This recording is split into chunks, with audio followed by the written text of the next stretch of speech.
కర్రెగుట్టలను బలగాలు చుట్టుముట్టినాయి. ఒకవైపు ఇండియా పాక్ మధ్యలో ఎలాంటి యుద్ధ వాతావరణం నెలకొందో ఇటు మావోయిస్టులు పోలీసులు కూడా అలాంటి యుద్ధ వాతావరణం ఉంది.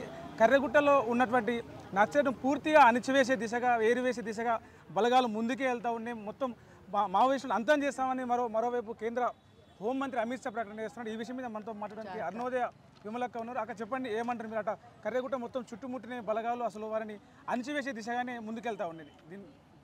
ఇక్కడ ఒక దేశం పైన ఇంకొక దేశం యుద్ధం చేస్తేనే మనం వద్దని వారిస్తున్నాం, అందరం కూడా కోరుకుంటున్నాం.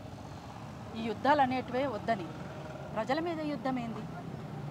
మన దేశమే మన దేశ ప్రజలపైన యుద్ధం చేస్తున్నటువంటి పరిస్థితి ఇక్కడ కొనసాగుతుంది. ఇది సరైంది కాదు. వెంటనే అక్కడ ఉన్నటువంటి కర్రెగుట్టపై ఉన్నటువంటి పోలీస్ బలగాలను వెనక్కి రప్పించాలని, అక్కడ హెలికాప్టర్ల ద్వారా డ్రోన్ల ద్వారా బాంబులు వేస్తూ అక్కడ ఉన్నటువంటి వాళ్ళను, నిరాయుధులుగా ఉన్నటువంటి వాళ్ళను, అనారోగ్యాలతో ఉన్నటువంటి వాళ్ళను. ఇంకొక ముఖ్యమైనటువంటి విషయం ఏంటంటే, వాళ్ళు శాంతి చర్చలకు మేము రెడీ అని అన్న తర్వాత కూడా ఏమాత్రం స్పందన లేకుండా మా పని మేమే చేస్తాం తప్ప మీ ప్రకటనతో మాకు సంబంధం లేదనేటువంటి పద్ధతిలో ఇక్కడ కేంద్ర ప్రభుత్వం తీసుకున్నటువంటి నిర్ణయానికి ఇక్కడ ఉన్నటువంటి రాష్ట్ర ప్రభుత్వాలు కూడా వత్తాసు పలుకుతూ ఈ రకమైనటువంటి దాడులు చేస్తూ హత్యలు గావిస్తూ రక్తం చిందేలా చేస్తున్నటువంటి మొత్తం రక్తసిక్తమైపోయినటువంటి అడవిని మనం చూస్తూ ఉన్నాం. పచ్చదనంతో అందంగా ఉండాల్సినటువంటి అడవిని ఆదివాసీ బిడ్డలు క్షేమంగా ఉంటేనే అడవి క్షేమంగా ఉంటుంది. ఆ అడవి క్షేమంగా ఉంటేనే మనం స్వచ్ఛమైనటువంటి గాలులను పీల్చుకోగలుగుతాం. మనం ఈ మేరకైనా బతుకున్నాము అంటే ఆదివాసీ బిడ్డల మూలంగానే. అందుకని ఆదివాసీ బిడ్డలే లేకపోతే అడవి ఉండేటువంటి పరిస్థితి లేదు. ఇట్లనే ఇదే రకంగా కొనసాగితే మీరు కేవలం బహుళజాతి సంస్థలకు, కార్పొరేట్ శక్తులకు అడవిని దారాదత్తం చేసి దాంట్లో ఉన్నటువంటి వనరుల సంపదనంతా కూడా అంబానీ, అదానీ లాంటి వాళ్ళకు కట్టబెడతాం అని అంటే ఇది సరైంది కాదు. ఇక్కడ మొత్తంగా అభివృద్ధి పేరుతో విధ్వంసం కొనసాగుతుంది. ఆ విధ్వంసానికి వ్యతిరేకంగా ఆదివాసీ బిడ్డలు కొట్లాడుతున్నారు. ఆదివాసీ బిడ్డలకు అండగా నక్సలైట్లు కొట్లాడుతున్నారు. బయట కూడా ఇన్ని శక్తులు కూడా, ఇన్ని సంఘాలు కూడా కొట్లాడుతున్నాయి. అసలు తెలంగాణలో ప్రధానమైనటువంటి డిమాండ్స్లో ఇంకొక డిమాండ్ ఉన్నది. ఎన్కౌంటర్లు లేని తెలంగాణ కావాలని కోరుకున్నాం తెలంగాణ రాష్ట్రం సాధన కోసం జరిగినటువంటి పోరాటంలో. అట్లాంటి పోరాటంలో వచ్చినటువంటి డిమాండ్స్ అన్నింటినీ కూడా తుంగలో దొక్కి, భూమిని పేదలకు పంచాలి, దళితులకు పంచాలి అనేటువంటి డిమాండ్ని తుంగలో దొక్కి, ఇక్కడ ఉన్నటువంటి అనేక రకమైనటువంటి అంశాలను పక్కన పెట్టి కేవలం నక్సలైట్లను ఏరిపారేస్తాం, దానికి ఎవరు అడ్డొచ్చినా కూడా ఏరిపారేస్తామని బాహాటంగా పార్లమెంటులోనే ప్రకటించడం ఇది చాలా చాలా విచారించదగ్గ విషయం, చాలా దుర్మార్గం కూడా.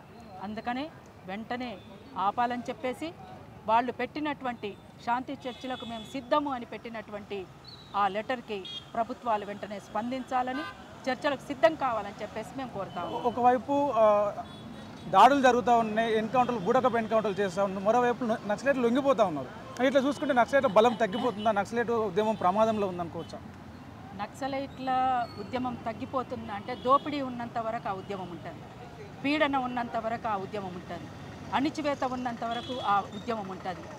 కుల వివక్షతలు, మత వివక్షతలు ఉన్నంతకాలం అట్లాంటి పోరాటాలు అవి ప్రజా పోరాటాలు, న్యాయమైనటువంటి పోరాటాలు. ఆ పోరాటాలకు చావు లేదు. ఇది గనక ఇట్లనే కొనసాగిస్తే కొంతకాలం స్తబ్దతగా ఉంటారేమో, కానీ వీటిని ఇప్పుడు నిజానికి ప్రభుత్వాలు నిర్మూలించాల్సింది దోపిడీ పీడనని ఆపాలి. బహుళజాతి సంస్థలు, కార్పొరేట్ శక్తులకు ఇక్కడికి తావు లేకుండా చేయాలి. కానీ వాటిని తీసుకొస్తాం కానీ మీరేం మాట్లాడొద్దు అంటే ఎట్లా ఉంటారు? 5 సంవత్సరాలకోసారి మారే మీ ప్రభుత్వమే ఇట్లా ఉంటే, ఏండ్లకేండ్లుగా వాళ్ళ తాతల ముత్తాతల కాలం నుండి అడవిని అంటిపెట్టుకొని అడవిలోనే వాళ్ళ జీవనం కొనసాగిస్తున్నటువంటి ఆదివాసీ బిడ్డలు ఎందుకు వెళ్ళిపోతారు అడవిని వదిలిపెట్టి? అడవే వాళ్ళ మొత్తం కూడా అక్కడ ఉన్నటువంటి వాళ్ళ జీవన విధానం, వాళ్ళ జీవ వైవిధ్యం అంతా కూడా అడవిలోనే ఉంది. అట్లాంటి జీవ వైవిధ్యాన్ని నాశనం చేయొద్దని చెప్పేసి మేము మరొక్కసారి కోరుతున్నాం. ఇది మొత్తంగా ఇట్లనే కొనసాగితే అడవి మరింత నాశనం అవుతుంది.